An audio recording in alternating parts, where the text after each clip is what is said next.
So I'm starting on a blank canvas here. I'm going to go to my browser and I'm going to attach my gray or add my gray material node to my graph editor. So I click on the input outputs. And so I don't really have anything going on right now. I just have the material and its shading group. Okay. Let me go ahead and I'm going to select my object. I'm going to right click on my material and assign material to selection. So it's going to attach that gray shader to my teapot. Okay. So in order to add new nodes, what we can do is we can either come to the Create tab, right? So if I wanted to attach a texture map to my diffuse color, I can come in here and find like a file node, or I could use Pixar's Pixar texture, which is the same thing as the file node, but more compatible with RenderMan materials, right? And I just click on them and you'll see it adds them into my workspace for me. It doesn't make any connections, it just adds them. Another way I can add, and probably the fastest once you get used to this, is pressing the tab key while you're in the workspace and typing out the name of the node. So if I want another Pixar texture node, I can just type in Pixar texture, right? Click on it and you'll see it just adds it there. A lot of times it's faster once you know what the actual node is. I'm just going to, I'm going to delete this node. So instead of just removing it, I'm actually going to delete it from scene by pressing delete. So you can either do it through the browser or the create window, or you just press tab and type in the name of the node. Another way I can create nodes is if I do it through the attribute editor. This is probably what you guys have done the most if you didn't realize you were actually creating these connections. So if I wanted to, let's go ahead and delete that. If I wanted to create a texture node to plug into my diffuse color, I can click on that little checkerboard, right? I can find either my file node under 2D textures, or I can go to my pattern tab under RenderMan and find Pixar texture.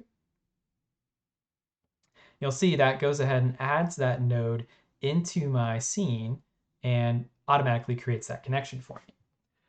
So for a lot of people, this might be the preferred way of doing it, especially if you're starting out and you don't really know, if you're still kind of getting used to how things are connected or how they connect to each other in the node editor. This can be a more useful way of doing and making connections, creating new nodes instead of manually creating them and connecting yourselves.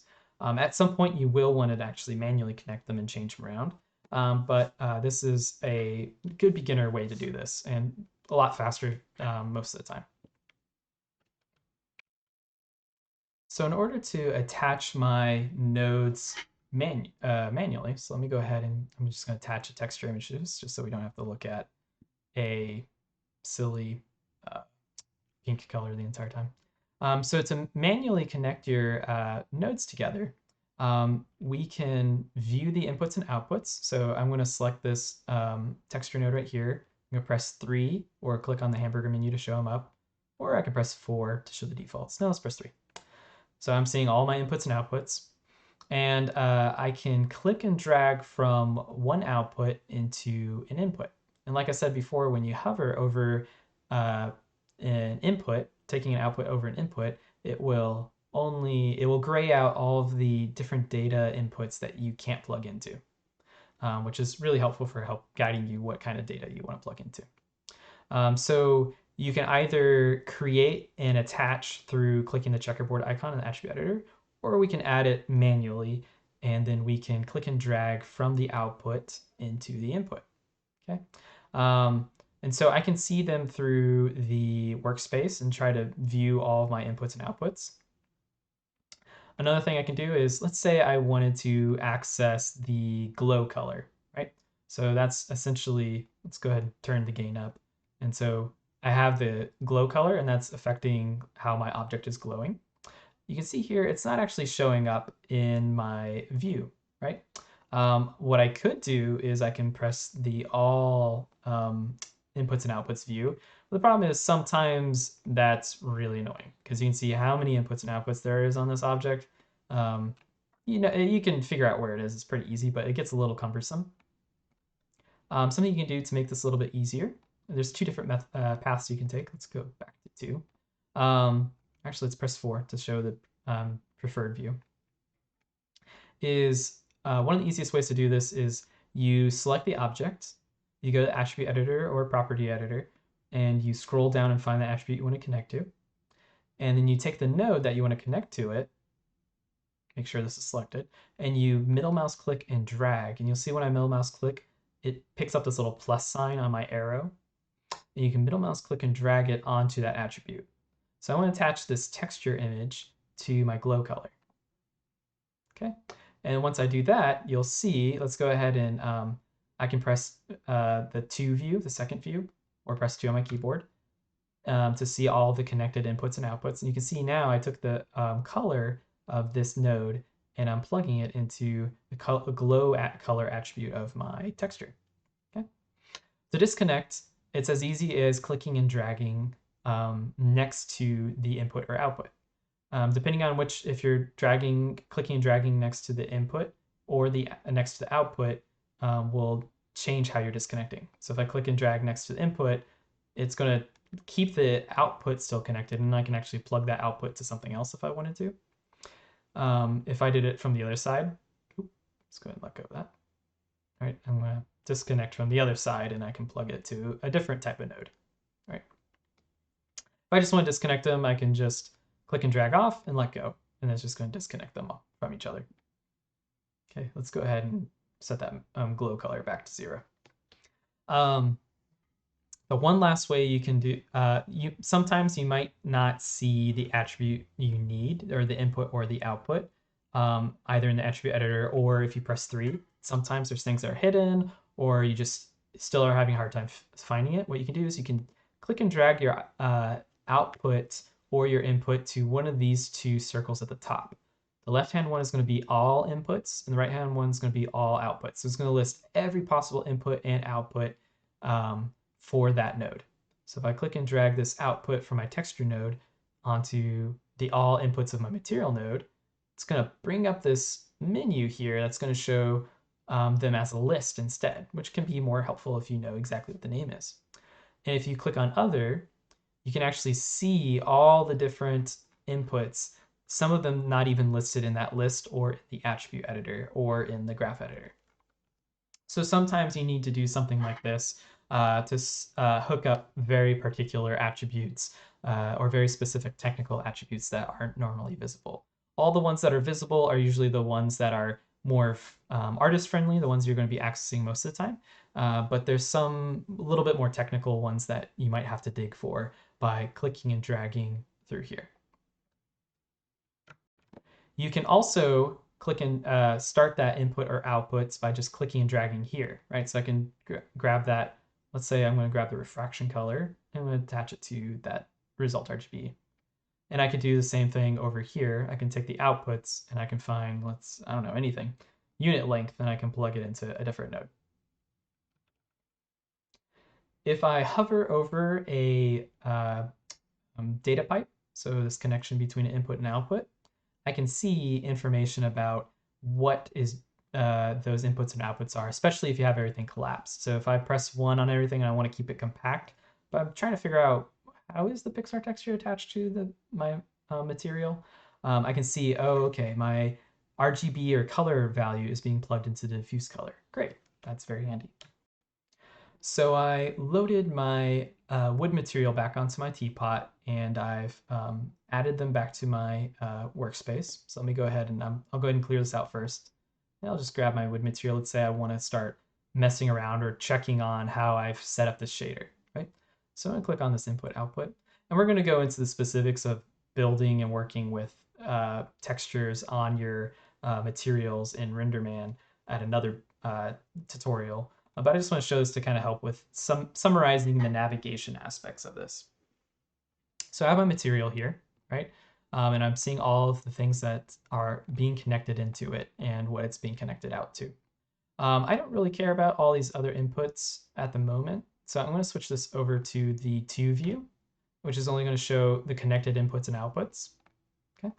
Now if I follow this, I'm going to tidy this up a little bit. First thing I'm going to do is these guys I'm also going to press 2. So I'm only looking at the used inputs and outputs. Okay, and I'm going to tidy them up a little bit so those pipes aren't crisscrossing so much. That just helps me, when they start crisscrossing, my eyes start to cross and I start to kind of lose focus. So I have a Pixar texture node that I called color map, and I can rename it here I can double click on this and name it here. And so the color output is being plugged into the diffuse color input right here. Okay. I can also navigate my connected nodes between each other, between my connected nodes by clicking on any icon in the attribute editor that shows these input and output icons. So if I want to go to the texture map or whatever is being plugged into my color attribute, I can click on this button, and in the attribute editor, it's going to go ahead and select that node for me. So that's just another way you can select these different nodes that are connected to each other without having to go to the Hypershade if you wanted to. So I have a bunch of different nodes that are being plugged in different ways, and we'll talk about this a little bit more in depth later on in the shading video, where I talk about how to use Pixar Surface and plug in textures. One data type I didn't talk about is these blue data types, and these are typically in the Hypershade editor associated with essentially a message. It's a different type of data, and so it encompasses things that aren't these float values that we're using for the single data type here or the RGB data types. So the blue one is going to encompass kind of like a grab bag of other types of things. Sometimes you also don't know how to actually connect nodes together. So for instance, I'm using this thing that's called a Pixar manifold. To get not to get too technical with this, but this essentially lets me edit the scale attributes of my texture maps. And so if I come in here and let's actually set this to a lower value, right? So if I set this to a lower value, you can see I'm scaling the texture, right? So it lets me scale my texture for me. So if you didn't know off the top of your head how to connect these, what I would do is I would actually look at an existing example of how someone else has actually created these and connected these in the attribute editor or in the Hypershade editor. So you can go into RenderMan, Tools, preset browser, and I'll cover how to use a preset browser in another video. But if you load in something from the preset browser, you can actually see how they've set it up. And if you can find that node, something like a Pixar Manifold 2D, you can see how they've connected it. So if I added a Pixar Manifold and I wanted to connect it to this spec color map, right, it might look something like this, right? And so I'm like, I have no idea how the heck you're supposed to connect this, right? So if in that example that you found from the preset browser, they had a manifold attached to another node, you could always do something like hover over the data pipe to see, okay, I'm taking the results value and I'm plugging it into the manifold. Okay, I don't see the manifold here. I can click on this. Oh, okay, I see the manifold there. So maybe I can middle mouse click and drag it, right? So that went ahead and connected it for me. Or maybe I could do something like let's disconnect that. Let's plug the result, and I don't see the attribute or the input here, so I'm going to go over to the all inputs. And I can see here we have a manifold, so it's going to suggest to you what you could do. Or if I still don't see it there, I can open this up and find it. Okay.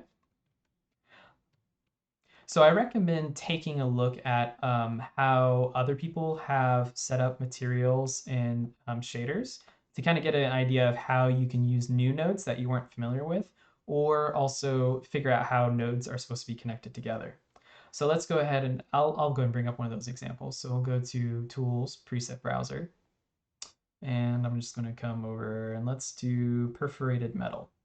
So I'm going to right click and say input and assign to selected. And so let's go ahead and I'll just show the inputs and outputs. I just selected that new material I just added. Let's select my teapot. I didn't add it correctly. Assign materials is selected. And you can see what's kind of cool about this one. It has like a transparent or transparency to it, so it has an alpha cutout. And so if I wanted to understand how they did this, I can come in here and I can see, oh, okay, here's a good example of how they're connecting a manifold to scale my texture, right?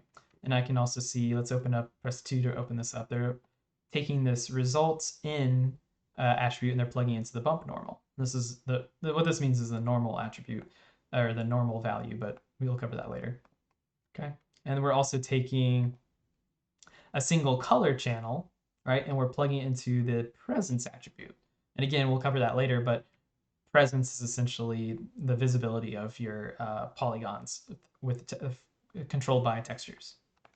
So by looking at existing shading networks, you can learn a lot about how to set up and connect textures, and also just the logic of how people build really, really cool things.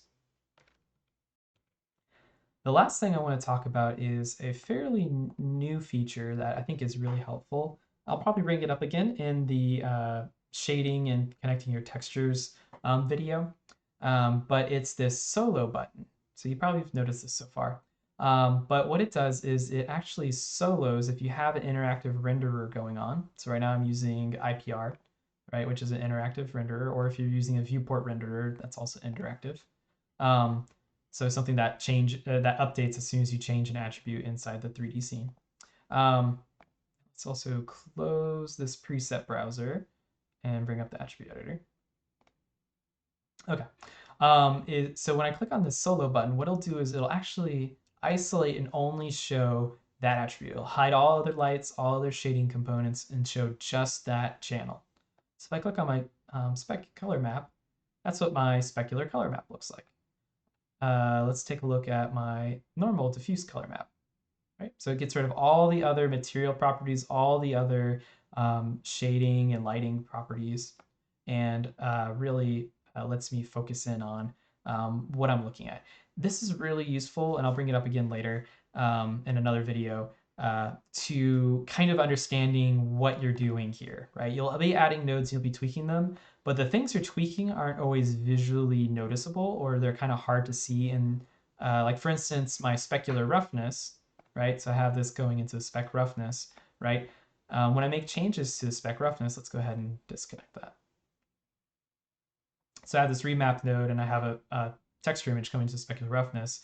I can change the values in the spec roughness, but because spec roughness isn't like the color map, which is really easy to read, you might not be able to actually see exactly what's going on, right? So this isolate or solo feature can be really useful to look at those things that you're editing a little bit more in detail.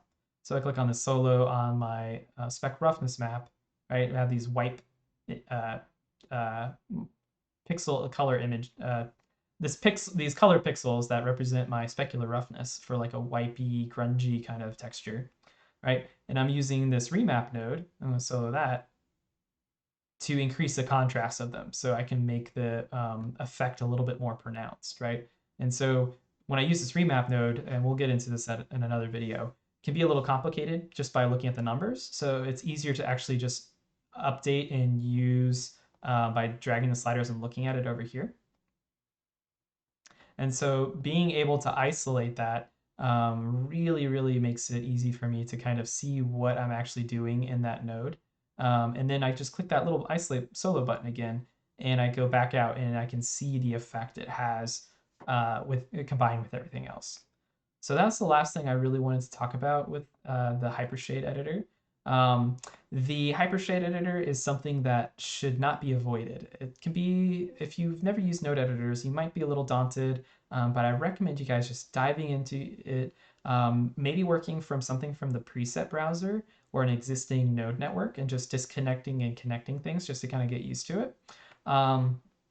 Because this makes it much more, makes you much more powerful as a shading or texturing artist. And when you use the actual node editor for like rigging or something else, creating other types of connections that aren't materials or rendering related, just opens up a whole new avenue of exploration that you can do. So I really encourage you guys to get used to the Hypershade editor and give it a try.